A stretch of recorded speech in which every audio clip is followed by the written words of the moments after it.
warahmatullahi wabarakatuh.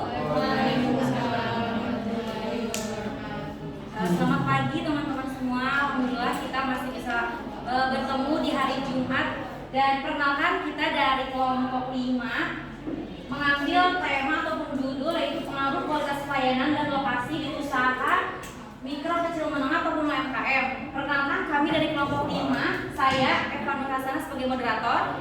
Saya Bimari Girawan. Saya Rian Fatimah. Saya Lawi Manjuan. Oke, baik teman-teman, langsung saja kita lanjut ke materi pertama, itu saya sendiri. Di sini ada latar belakang. Nah, latar belakangnya itu kan tadi kita mengambil itu dari UMKM. Nah, dalam era globalisasi dan perkembangan negara yang pesat, UMKM ini kan memiliki peran yang penting dalam perekonomian di Indonesia. Tidak hanya berkontribusi untuk menciptakan lapangan kerja, tetapi juga berfungsi sebagai motor penggerak pertumbuhan ekonomi lokal. Nah, di sini salah satu faktor kunci yang mempengaruhi keberhasilan UMKM adalah kualitas pelayanan dan lokasi usaha. Penelitian ini berfokus pada kedua faktor tersebut terhadap keberhasilan usaha UMKM, khususnya pada Warung Dede Wisnu di Ligung. Di samping kualitas pelayanan, lokasi juga merupakan elemen yang mempengaruhi kinerja UMKM. Nah, di sini kan tadi mengambil itu kualitas pelayanan dan lokasi usaha. Kenapa sih kayak gitu? Karena kan kualitas pelayanan yang baik dapat meningkatkan kepuasan pelanggan dan mendorong keputusan pembelian. Nah, di dalam konteks UMKM, pelayanan yang ramah dan responsif menjadi salah satu daya tarik utama bagi konsumen. Nah, kemudian kalau misalkan berbicara tentang lokasi, kalau kita punya usaha lokasi kita strategis kan tentunya mudah diakses. Kemudian juga kalau berada yang di tempat ramai, itu juga akan meningkatkan visibilitas usaha dan memudahkan konsumen untuk melakukan pembelian. Nah, penelitian ini dilatar belakangi karena menurut kelompok kita, Warung Dede Wisnu ini terletak di area yang relatif sempit. Nah, karena relatif sempit, ini tuh dapat mempengaruhi pengalaman pelanggan gitu. Kayak kalau membeli itu ada pengalamannya, beli di Warung Dede Wisnu sempit, gak ada tempat parkir ataupun tempat makan untuk konsumen. Kemudian penelitian ini juga bertujuan untuk mengeksplorasi bagaimana keterbatasan ruang ini berdampak pada kualitas pelayanan dan kepuasan pelanggan. Nah, dari latar belakang muncullah rumusan masalah. Ada dua rumusan masalah. Yang pertama, bagaimana pengaruh kualitas pelayanan terhadap kepuasan pelanggan di Warung Dede Wisnu. Tentunya kalau kualitas pelayanan ini baik, mungkin akan berpengaruh yang baik juga untuk Warung Dede Wisnu. Kemudian sejauh mana lokasi Warung Dede Wisnu mempengaruhi jumlah pelanggan yang datang. Mungkin ini yang menjadi faktor keterbatasan Warung Dede Wisnu itu di lokasi. Nah, kemudian tujuan penelitian. Karena kan sudah dijelaskan bahwa tujuan penelitian ini menjawab dari serumusan masalah. Nah, bertujuan untuk mengevaluasi seberapa besar pengaruh kualitas pelayanan yang diberikan oleh Warung Dede Wisnu terhadap tingkat kepuasan pelanggan. Mungkin nanti dari tujuan penelitian ini akan dijelaskan oleh teman-teman saya bagaimana dari pembahasannya tersebut. Kemudian yang kedua, tujuan ini adalah untuk mengidentifikasi sejauh mana lokasi Warung Dede Wisnu berperan dalam menarik pelanggan dan mencari solusi bagaimana lokasi yang baik. Lokasi yang baik untuk pelanggan. Lanjut. Nah, tentunya penelitian ini memiliki manfaat. Yang pertama, manfaat penelitian, ada manfaat teoritis dan manfaat praktis. Nah, manfaat teoritis ini tentunya membawa kontribusi positif untuk mengembangkan ilmu pengetahuan kita, khususnya di mata kuliah TPK ini. Kemudian manfaat praktis, bagaimana manfaat praktis ini untuk pemilik UMKM. Hasil penelitian ini dapat memberikan pemahaman yang baik tentang faktor-faktor yang mempengaruhi kepuasan pelanggan dan keputusan pembelian.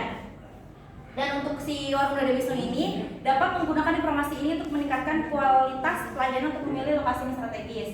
Kemudian juga bagi penulis, kalau tadi kan bagi pemilik UMKM, kalau bagi penulis ini bagi penulis ini diharapkan dengan adanya penelitian ini dapat menambah wawasan dan pengetahuan di mata kuliah TPK, khususnya berkaitan di bidang pemasaran. Nah, lokasi penelitiannya ini di Jalan Raya Ligung, Blok Bagung, Desa Ligung Lor, Kecamatan Ligung, Kabupaten Majalengka.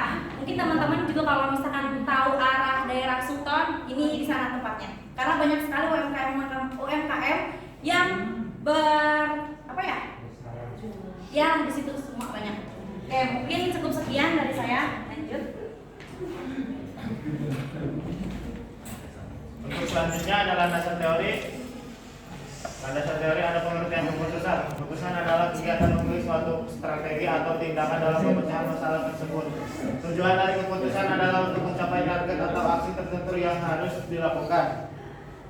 Kriteria atau ciri-ciri dari keputusan adalah banyak pilihan, adanya kendala atau syarat, mengikuti suatu pola, banyak input atau variabel, ada faktor risiko. Dari definisi dan kriteria tersebut dapat disimpulkan bahwa keputusan adalah kegiatan memilih suatu strategi atau tindakan dengan memenuhi syarat, variabel, dan mode yang ditentukan untuk memecahkan masalah. Kerangka dasar dalam pengambilan keputusan manajerial dalam tipe keputusan dibagi menjadi 3. Pertama ada terstruktur, tidak terstruktur, semi terstruktur. Terus ada pengertian pemecahan. Pengambilan keputusan adalah pemilihan alternatif yang paling baik dari sekian banyak alternatif secara sistematis untuk ditindaklanjuti sebagai pemecahan masalah. Pengertian yang hampir sama juga dijelaskan oleh Didin Kurniadi dan Imam Ali. Keputusan adalah hasil pemecahan masalah yang dihadapi dengan gagal.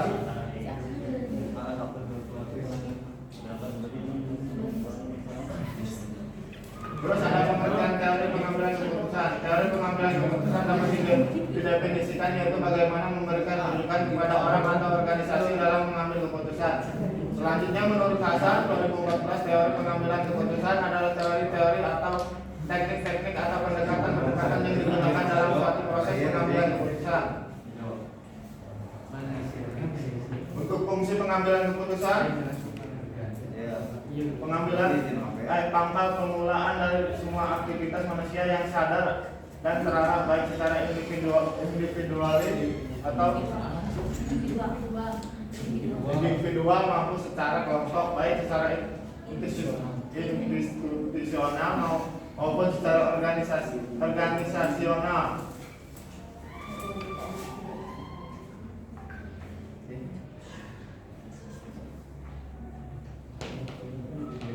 Terus ada tujuan pengambilan keputusan. Tujuan pengambilan keputusan dapat dibedakan atas 2, yaitu berikut. Tujuan yang bersifat tunggal. Tujuan pengambilan keputusan yang bersifat tunggal terjadi apabila keputusan yang dihasilkan hanya menyangkut satu masalah. Artinya bahwa sekali diputuskan tidak akan ada kaitan dengan masalah lain. Yang kedua ada tujuan yang bersifat ganda. Tujuan pengambilan keputusan yang bersifat ganda terjadi apabila keputusan itu menyangkut lebih dari satu masalah. Artinya bahwa suatu keputusan yang diambil sekaligus memecahkan 2 masalah atau lebih. Yang bersifat kontradiktif atau yang bersifat tidak kontradiktif. Terus ada unsur-unsur pengambilan keputusan. Agar pengambilan keputusan lebih terarah maka perlu diketahui unsur-unsur atau komponen-komponen dari pengambilan keputusan tersebut. Unsur-unsur atau komponen-komponen dari pengambilan keputusan tersebut. Yang pertama ada dari pengambilan keputusan, kedua identifikasi alternatif keputusan untuk memecahkan masalah. Yang ketiga ada penghitungan faktor yang tidak dapat diketahui sebelumnya atau di luar jangkauan manusia. Yang keempat ada sarana atau alat untuk mengevaluasi atau mengukur hasil dari suatu pengambilan keputusan. Terus ada dasar pengambilan keputusan. Yang pertama ada intuisi pengambilan keputusan yang berdasarkan atas intuisi atau perasaan memiliki sifat subjek sehingga mudah terkena pengaruh. Pengambilan keputusan berdasarkan intuisi ini mengandung beberapa kebaikan dan kelemahan. Kebaikannya antara lain sebagai berikut. Yang pertama, waktu yang digunakan untuk pengambilan keputusan relatif lebih pendek. Yang kedua, untuk masalah yang pengaruhnya terbatas, pengambilan keputusan akan memberikan kepuasan pada umumnya. Yang ketiga, kemampuan pengambilan keputusan dari pengambilan keputusan itu sangat berperan dan itu pun perlu dimanfaatkan dengan baik. Untuk kelemahannya antara lain keputusan yang dihasilkan relatif kurang baik, sulit mencari pembandingannya sehingga sulit diukur kebenaran dan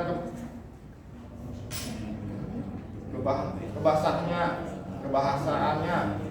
Yang ketiga ada dasar-dasar lain dalam pengambilan keputusan sering kali diabaikan. Pengalaman. Pengalaman memiliki manfaat bagi pengetahuan praktis karena pengalaman seorang dapat memperkirakan keadaan sesuatu dan memperhitungkan untuk untung ruginya, baik buruknya keputusan yang akan dihasilkan. Untuk fakta, pengambilan keputusan berdasarkan fakta dapat memberikan keputusan yang sehat, solid, dan baik. Dengan fakta maka tingkat kepercayaan pada pengambilan keputusan dapat lebih tinggi sehingga orang dapat menerima keputusan-keputusan yang dibuat itu dengan rela dan lapang dada. Untuk wewenang, pengambilan keputusan berdasarkan wewenang biasanya dilakukan oleh pimpinan terhadap bawahan atau orang yang lebih tinggi kedudukannya kepada orang yang lebih rendah kedudukannya.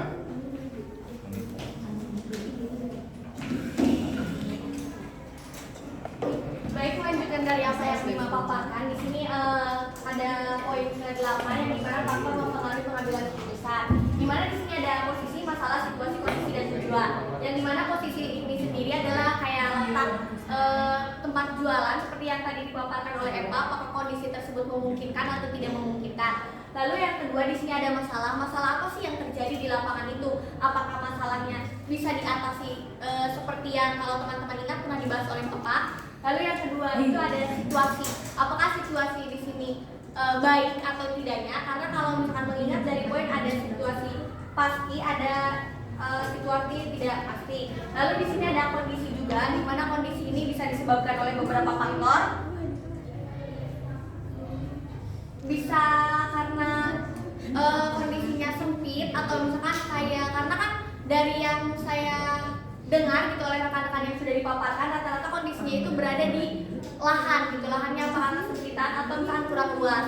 Nah di sini juga ada tujuan. Tujuannya apa sih dari kita dari mengambil sebuah keputusan ini? Apakah tujuannya untuk membuat solusi atau bagaimana? Lalu yang 9 itu ada jenis. Di sini ada jenis-jenis pengambilan keputusan yang dimana jenis ini bisa diambil berdasarkan programnya dan juga berdasarkan lingkungannya. Yang dimana berdasarkan programnya ini terbagi menjadi dua, yang dimana pengambilan keputusan terprogram dan yang kedua itu pengambilan keputusan tidak terprogram. Dimana keputusan terprogram ini adalah pengambilan keputusan yang sifatnya realistis, terus berulang-ulang dan menanganinya telah ditentukan.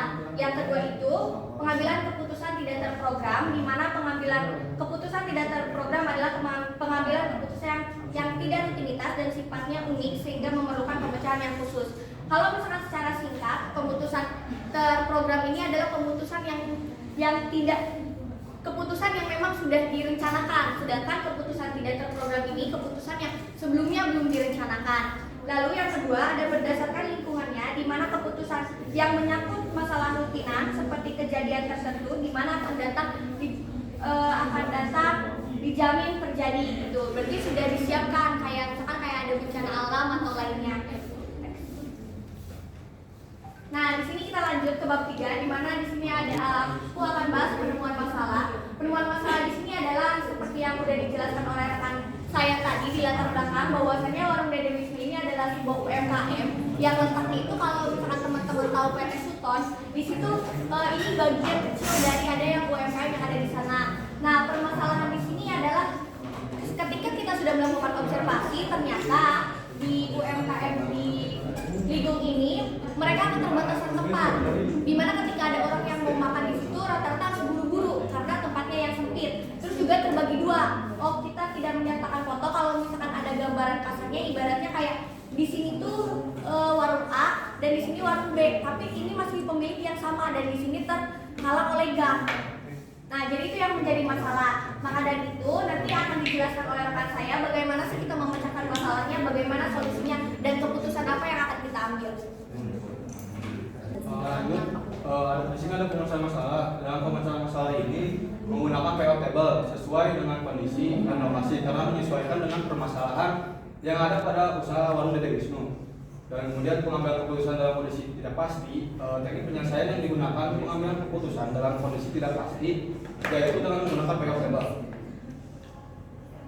Nah, ini matrix of payoff alternatif solusi disajikan dalam tabel berikut. Nah, alternatif solusinya ada meningkatkan kualitas pelayanan dan memperluas tempat. Nah, meningkatkan kualitas pelayanan jika kondisinya sedang baik, maka penjualan Warung Dede Wisnu akan meningkat sebesar 300 base. Dan jika kondisi ekonominya buruk, maka penjualan Dedewisnu akan berkurang minus 50. Dan alternatif solusinya memperluas tempat. Jika kondisi ekonominya baik, Warung Dedewisnu akan menjual sebesar 545. Dan jika kondisinya ekonomi buruk, penjualan Dedewisnu bakal berkurang minus 150.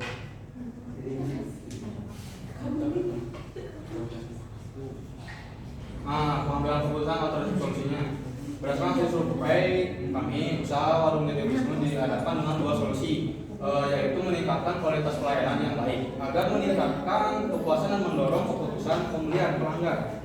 Dan yang kedua, mencari tempat usaha baru yang lebih luas. Demi kenyamanan para konsumen, memperluas lahan dengan cara memisahkan produk makanan berat dan makanan ringan.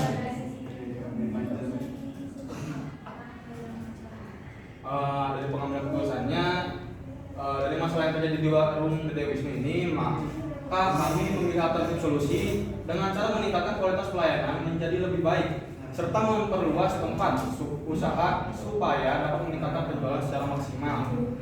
Keputusan ini kami pilih karena dengan meningkatkan kualitas pelayanan serta memperluas tempat usaha karena akan mempengaruhi kenyamanan konsumen untuk membeli produk di Warung Dedewisnu dan tidak akan terjadi waiting list karena tempatnya minimalis.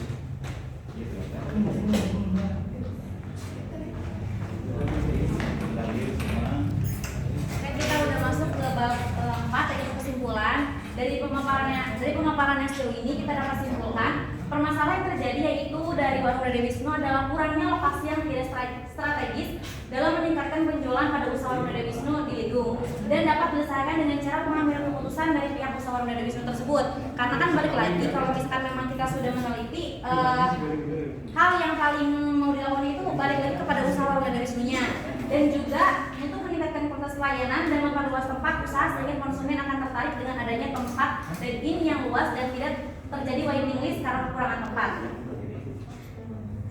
Kemudian saran. Di sini kita hanya 2 saran. Yang pertama, meningkatkan kualitas pelayanan dan memperluas lahan.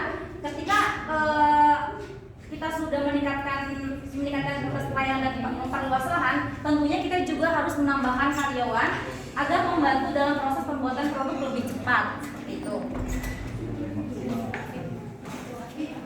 Oke, baik, sekian dari kelompok kami, terima kasih. Oke, baik teman-teman, terima kasih yang sudah mendengarkan, memahami juga. Kami dari kelompok 5, mohon maaf apabila ada kekurangan. Wassalamualaikum warahmatullahi wabarakatuh.